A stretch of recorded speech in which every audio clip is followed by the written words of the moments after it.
வணக்கம் மக்களே. மாற்றுக் கட்சியை சேர்ந்தவர்கள் மற்றும் டிவி விவாத நிகழ்ச்சியில் விமர்சகர்கள் என்ற போர்வையில் அரை வேக்காடுகள் சொன்னது போல் தற்போதைய தேமுதிக வாக்கு சதவீதம் 2க்கும் குறைவா? விஜயகாந்த் கட்சி ஆரம்பித்த போது இருந்த ரசிகர்கள் இப்போது மனம் மாறிவிட்டார்களா? இது சாதாரண கட்சி இல்லடா. இங்க பாருங்கடா, எத்தனை தாய்மார்கள் வந்திருக்காங்க, எத்தனை சகோதர சகோதரிகள் வந்திருக்காங்க. இங்க இருக்கிற கூட்டம் என்ன காசுக்கு வந்த கூட்டமா? எல்லாத்தையும் அடிச்சு வச்சு உங்களால காசு கொடுத்து கூட கூட்டிட்டு வராத முடியாத கூட்டம் தான் இந்த உணர்வுள்ள தாய்மார்கள் கூட்டம். வாழ்ந்தோம் இருந்தோம் இது. இந்த மாதிரி அன்பு ஜனங்கள்கிட்ட, என் மக்கள்கிட்ட கிடைக்காத அன்பு வேற யாருகிட்டயா எனக்கு கிடைக்க போகுது? நீங்க கோடி கோடி அள்ளி கொடுத்தா கூட கிடைக்காது இந்த மாதிரி அன்பு. எங்க கிடைக்கும்? என்னையா இந்த 14 கட்சி எனக்கு தேவையில்லை. இந்த தொண்டர்கள் ஒருத்தர் தான் இந்த நாட்டை நான் பிடிச்சு காட்டுறேன் இல்லையா? ஆமாங்க, இதை பற்றி தான் இப்போ விரிவாக பல தரவுகளோடு பார்க்க போகிறோம். அவங்க முகத்திலேயே கிழிக்க போகிறோம். வாங்க போகலாம். விஜயகாந்த் நடிகராக 1989 அறிமுகம் ஆனபோது அப்போது உச்சத்தில் இருந்தவர்கள் ரஜினிகாந்தும் கமல்ஹாசனும். ஆல்ரெடி இவர்கள் 2 பேரும் ரசிகர்களை பங்கு போட்டு கொண்ட காலம் அது. அந்த பீரியட்லே லோ பட்ஜெட் படங்களில் நடித்து பல லட்சம் தமிழ் ரசிகர்களை தன் பக்கம் இழுத்து அவர்களுக்கு டஃப் ஃபைட் கொடுத்தவர் விஜயகாந்த்.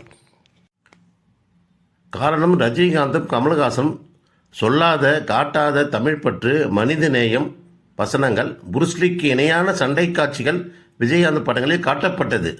இப்படியாக கொஞ்சம் கொஞ்சமாக பெருவாரியான ரசிகர்களை மெருகேற்றி தன் பக்கம் வைத்து கொண்டார் விஜயகாந்த். 2005 செப்டம்பரில் தேமுதிக என்ற கட்சியை மதுரையில் மாநாடு கூட்டி ஆரம்பித்த போது கூட்டிய ரசிகர்கள் கூட்டம் ஏறக்குறைய சுமார் 20 லட்சம் என்று பத்திரிகை செய்தியாகும். 2006 சட்டமன்ற தேர்தலை தனியாளாக எதிர்கொண்டு தமிழகம் எங்கும் சூறாவளி பிரச்சாரம் செய்து பெற்ற வாக்குகள் சுமார் 27,64,000. இது 8.38% ஆகும். இது தமிழக அரசியல் வரலாற்றில் ஒரு மைல்கல் சாதனை ஆகும்.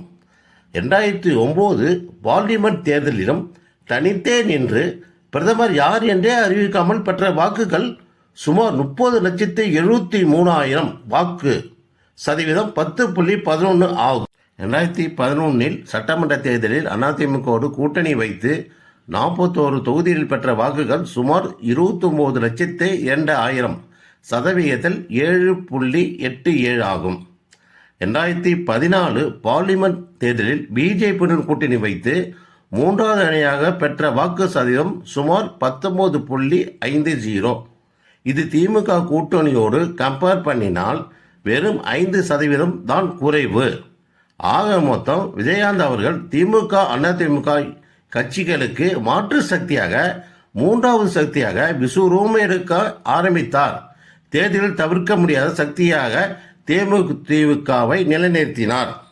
இந்த சூழ்நிலையில் தான் 2016 சட்டமன்ற தேர்தலில் கேப்டனுக்கு சற்றே உடல்நலம் பாதித்த நிலையில், சூறாவளி பிரச்சாரம் செய்யாத நிலையில் மக்கள் நல கூட்டணியில் போட்டியிட்டு பெற்ற வாக்கு சதவீதம் 2.42. இங்கே தான் நாம் முக்கியமாக பார்க்க வேண்டியது.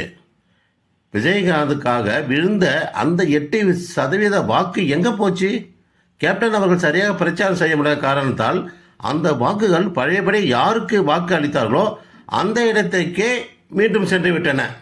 விஜயகாந்த் ஆதரவாளர்கள் பழையபடி அரசியலில் கழகங்கள் இல்லாத 3வது சக்தியை தேட ஆரம்பித்தார்கள். இந்த இடத்தில்தான் நாம் முக்கியமாக ஒருவரை கவனிக்க தவறிவிட்டோம். அவர்தான் சீமான் அவர்கள். 2016 சட்டமன்ற தேர்தலில் சீமான் பெற்ற வாக்குகள் சதவீதம் 1.10. கேப்டன் அவர்கள் உடல்நிலையில் பின்னேற்றம் மற்றும் பிரச்சாரம் குறைய சீமானுக்கு வாக்கு சதவீதம் ஏற ஆரம்பித்தது. விஜயகாந்த் அளவிற்கு சீமானுக்கு மக்கள் ஆதரவு, நேர்மை மற்றும் கரிஷ்மா இல்லை என்றாலும் கழகங்களுக்கு மாற்றாக 3வது சக்தி இயங்கும் கூட்டம் தொடர்ந்து மக்கள் பிரச்சனையை பேசி வரும் சீமானுக்கு 2019 தேர்தலில் 3.90% 2021 தேர்தலில் 6.6% மற்றும் 2024 தேர்தலில் 8.2% வாக்கு அளித்தது. 2023 கேப்டன் மறைந்த பிறகு சிறிது காலத்திற்கு பிறகு இப்போது அதிரடி திருப்பமாக தேமுதிக பொதுச் செயலாளர் திருமதி பிரேமலதா விஜயகாந்த் அவர்கள் 2026 ஜனவரியில் கூட்டிய மக்கள் உரிமை மாநாட்டில் அதே விஜயகாந்த் தொண்டர்களை மற்றும் கழகங்கள் இல்லாத மூன்றாவது சக்தி ஓட்டு அளித்தவர்களை ஒன்றிணைத்ததுதான் ஹைலைட். அந்த கூட்டத்தில் சுமார் 20 லட்சம் மக்கள் கூடியதாக உளவுத்துறை சொன்னதாக ஒரு செய்தி உலா வருகிறது. ஓகே, அப்படின்னா இந்த 2026 சட்டமன்ற தேர்தலில் சீமானுக்கு வாக்கு சதவீதம் குறையுமா என்றால் கண்டிப்பாக குறையும். அதோடு மட்டுமல்லாமல் நடிகர் விஜய் புதிய கட்சி ஆரம்பித்து வரும் 2026 சட்டமன்ற தேர்தலில் போட்டியிடுவதாலும் கண்டிப்பாக மூன்றாம் சக்தி ஓட்டு போடுவர்கள் சீமானுக்கு ஓட்டு போட வாய்ப்பில்லை ராஜா, வாய்ப்பில்லை. இதன் அடிப்படையில் பார்க்கும்போது தேமுதிக அதன் அடிப்படை வாக்கு சதவீதத்தை கேப்டன் ரசிகர்களை தன் பக்கம் மீண்டும் இழுத்து தக்க வைத்து கொண்டுள்ளது. கடந்த 3 தேர்தலில் தேமுதிகவுக்கு கிடைத்த பின்னடைவால் இப்போது தேமுதிகவின் வெற்றி மிக முக்கியமானது ஆக கருதப்படுகிறது. ஆக தேமுதிக சேரும் கூட்டணி வெற்றி பெற்றாக வேண்டும் அல்லது வெற்றி பெறும் கூட்டணியில் சேர வேண்டும். இது காலத்தின் கட்டாயமாகும். தற்போதைய சூழ்நிலையில் இப்போது இருக்கும் திமுக கூட்டணி, அதிமுக கூட்டணி, இந்த 2 கூட்டணியில் எந்த கூட்டணியில் பழைய வாக்கு பலத்தோடு இருக்கும் தேமுதிக சேர்கிறதோ அந்த கூட்டணியை ஜெயிக்கும் என்று நம்பத்தகுந்த வட்டாரங்கள் தெரிவிக்கின்றது. இதுதான் தற்போதைய கள நிலவரம். இது சம்பந்தமாக உங்கள் மேலான கருத்துக்கள் வரவேற்கப்படுகின்றன. இந்த வீடியோ பிடித்திருந்தால் சப்ஸ்கிரைப் செய்யுங்கள். மேலும் லைக் செய்து உங்கள் ஆதரவை தெரிவிக்கும்படி அன்போடு கேட்டுக்கொள்கிறேன். வணக்கம் மக்களே.